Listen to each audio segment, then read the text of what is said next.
As many know, the racetrack we refer to today as Humberstone Speedway was founded and built by John Poole. We must note, though, he originally had three partners, but within three race seasons, he was the sole owner. He owned 100 acres, which he farmed and worked full time at the Robin Hood flour mills.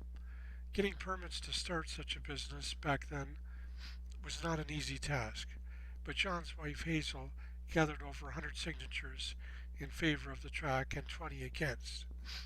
The quarter-mile track was built on its 15 acres of John's farm. He paid those who helped with the check from the flour mill. They built bleachers, canteens, washrooms, and a control tower. Although a couple events were run in '57, Humberston International Speedway ran their first full season in 1958. They first ran the A class, V8s, and the J class, which was a hobby class.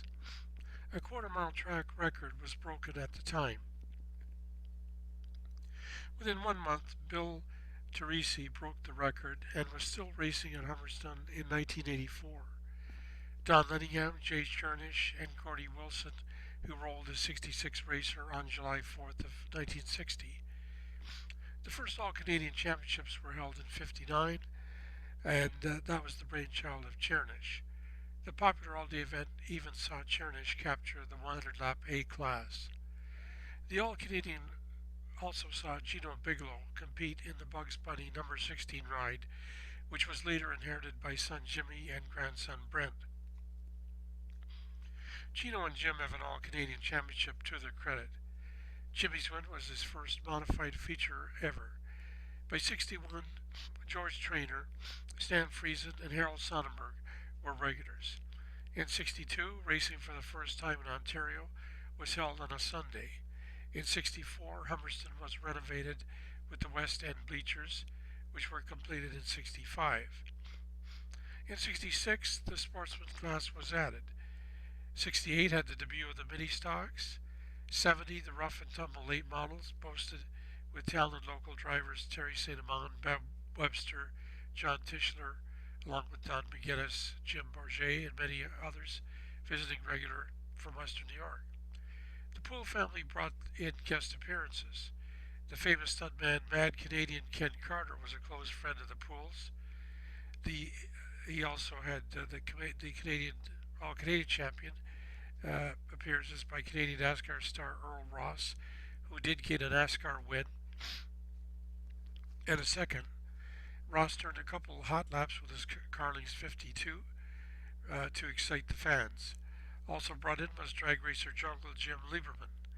When he first fired up the drag car, the stands, quite a vibration in the stands. By mid-'70s, the late models boycotted for more pay, which brought their demise to the Port Colborne Speedway. This exit also saw the birth of the 318 modifieds.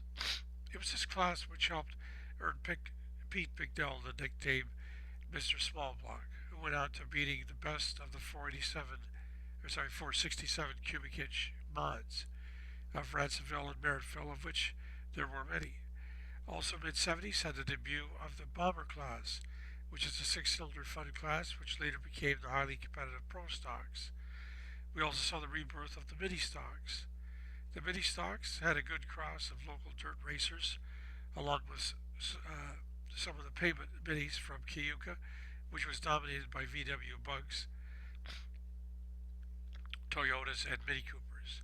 They later became the Mini Mods, which soon outpriced themselves and were history in the early '80s.